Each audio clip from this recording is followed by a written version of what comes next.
Hello everybody, my name is Bill. This is SixRounds Studio. In today's video we're going to polish the receiver on the Stevens Favorite. Not only are we going to polish it, but I'm hoping at the end of this to start putting the color case finish on this receiver as well.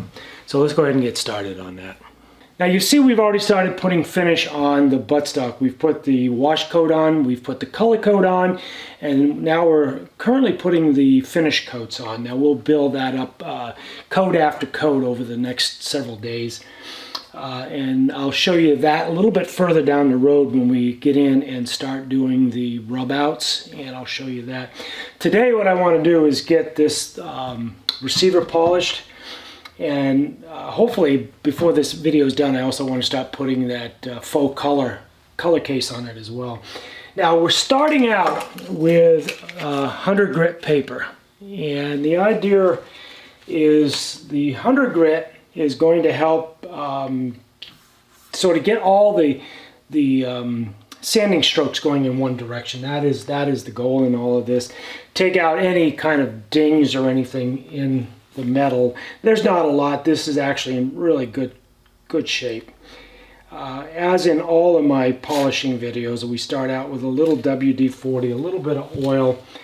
That helps lubricate the sandpaper, the metal, and it also helps carry away any impurities as we're doing the polishing process.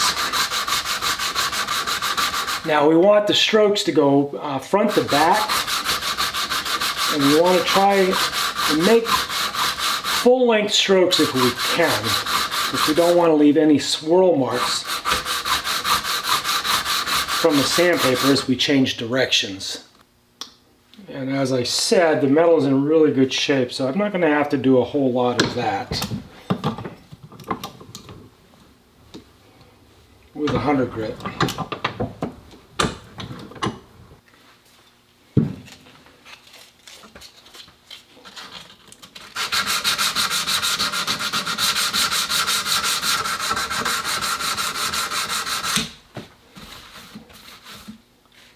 Now I've mentioned many times in the videos that I've done that I don't like to over-restore things. I don't like to make them look new again. I like to try to make every firearm that I restore, unless the customer asks for something different, like it's a well-maintained original firearm. So there are some scratches, some use, some patina in the metal that I'm not going to try to pull all of that out. I've also mentioned many times in many restorations that we need to be concerned about the shadow lines or the light lines or the body lines that the original designers put into the gun. So we don't want to roll those over. So always trying to be as cognizant and aware of those lines, and we're trying to keep them as crisp as we can. And that's a lecture I give over and over and over again, because if anything shows or suggests that you're an amateur is when you go in and you round over those sharp lines, or you round over the recesses or the counterbores for the screws. When you see those dishes, it's a clear indication that that firearm's been refinished in some way. So we always try not to do that, try not to round over those lines that are supposed to be crisp, and not to dish those screw holes.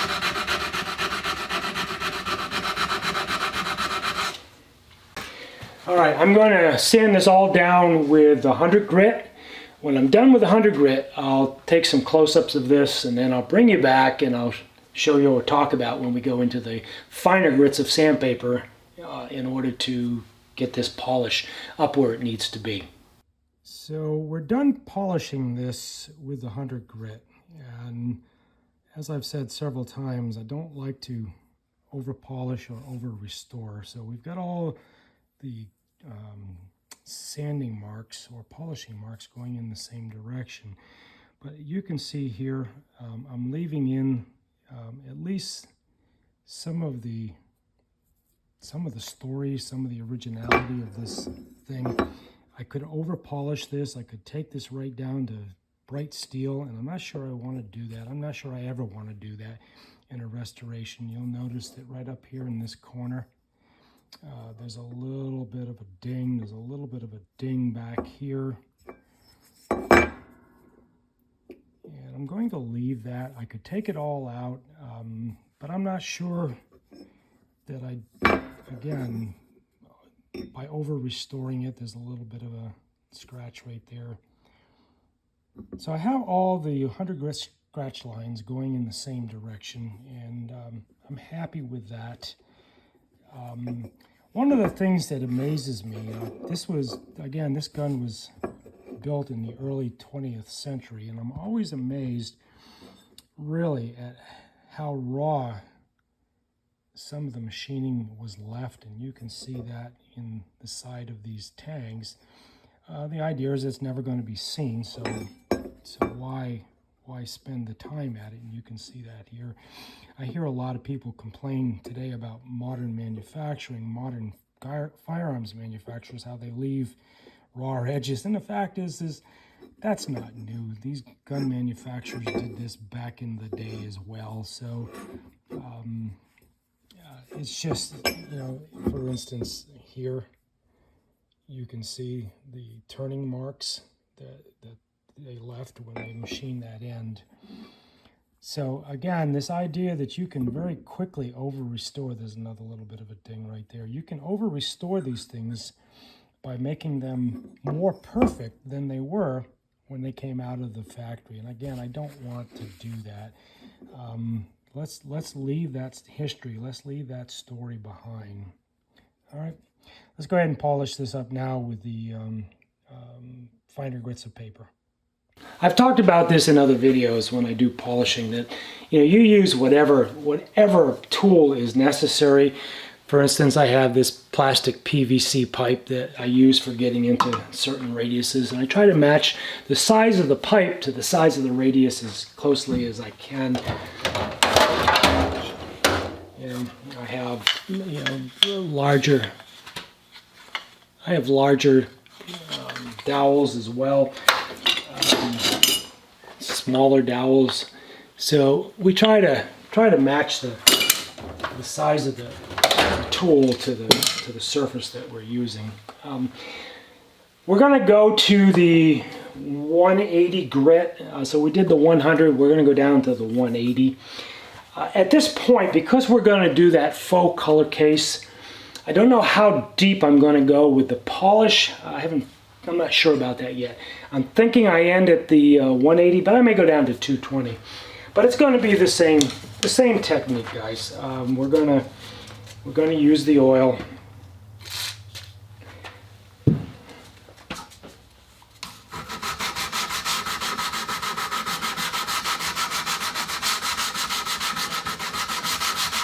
We don't want to make this too bright, but we definitely want to get all those 100 grit sanding lines polished down to the 180 grit sanding lines, and then we'll see how reflective the surface is at that point. And then we'll decide whether we want to go any finer in the polish, because the finer you go with the sandpaper, the brighter the finish becomes. Now, if we were going to do a high gloss blue, we definitely would want to get down into the 220, perhaps even down into finer grits than that, depending on how bright we want that blue to be.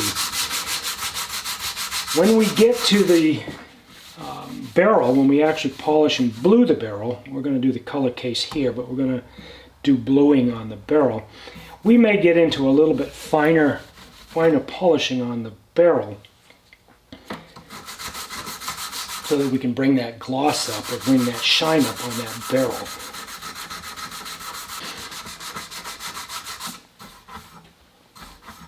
Again, always trying to make sure that all of these light lines or these body lines are as crisp and sharp as they can be.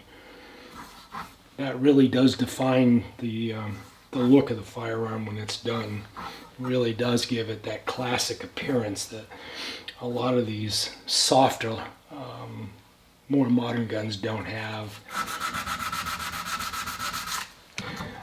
Let me show you something here. So when I get down to these kind of finer polishes, I'm going to use my hands or my fingers to do this. We're taking such small amounts of material off with these finer grits of paper. The odds of dubbing over those edges get smaller, and again, all we're doing is trying to take away that 100 grit sanding lines. So we're not removing a lot of material, so I like to use my fingers. Again, trying not to get into those recesses or counterbores for the screws, because you don't want to round those off or dub those off. But my fingers actually make fantastic polishing tools because I can get around those contours and not get hard edges or faceted edges. So we're going to use a combination of the stick and my fingers as we polish this up. Alright, same thing. We're going to finish polishing this, and the next time we come back, we'll be talking about putting that color case finish on. Alright, I'll see you guys in a bit. So I decided to stop at the 180. We've got some nice polish. It looks good. It's not, you can see it's starting to gloss up. Not sure if you can see the reflection of my fingers in there or not. Yeah, I guess you can a little bit. It's looks good. So we've left, like I said with the last polish, we've left some of these marks from age, from use in here, because again, I don't want to take all that out. Looks good. When I did the Ithaca, I'm pretty sure I stopped at 180 on that Ithaca too, because that color case, faux color case, really does change the appearance of the metal. So we're going to stop here. All right, next thing we're going to do is go up and get this thing washed down with some dish detergent, hot water. We'll come down and dry this off, and then we'll start putting that faux color on. So let's go do that. All right, we're going to put the color on. Now, I've done this before on the Ithaca restoration, and I've done a video on this, a couple of videos on it. And if you go back and review those videos, you know that this is all water soluble. So I have a pan of distilled water over here that will neutralize this in as we go between coats. Now the first thing we're going to do is add some we're going to add some burnt copper. And if you look at enough color case receivers or guns, you'll know that they all have sort of a base copper overtone to them. So we're going to do that. We're going to give this that overtone or that copper look or bronze look. So in essence, what we're doing is just dulling down the finish that we just polished. This is a gel, so we need that gel to be on the metal, and we don't want to put it on smooth. We want to put it on in globs, if you will. So different amounts of the finish in different parts of the receiver, because we don't want to have a mono color. We want this to be molted when we're done. This actually begins to happen pretty quickly.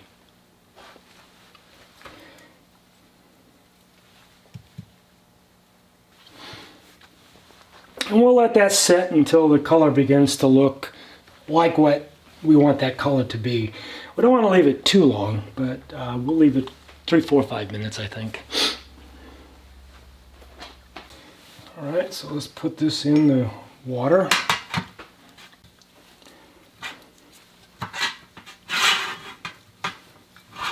So we're both removing the chemical and stopping it at the same time, trying to neutralize it. I don't know how well you can see how it's molted a little bit, but it is definitely duller, and that is the objective.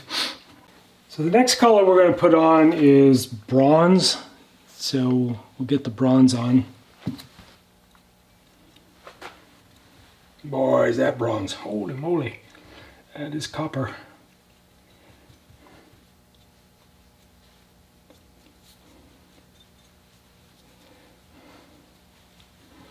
That is really darkening this up nice.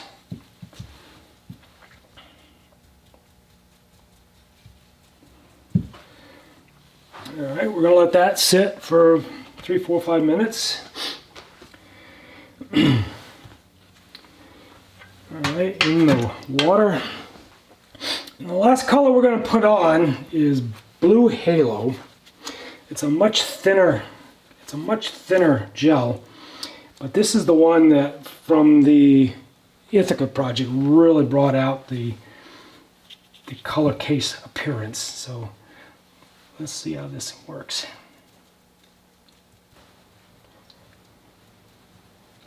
The hardest part with this is deciding when to stop it or stop the chemical from doing what it does. Because at the end we want this to have that multicolored look and not have it, you know, all one color. And I think I'm there. Let's put it in the water.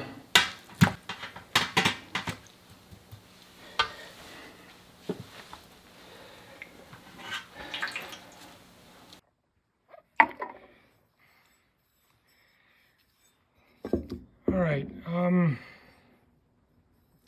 don't know that I like this as well as I did the Ithaca that we did. This piece of steel didn't seem to take it quite the same as that Ithaca did, but that's alright. We still got a nice molted look to this.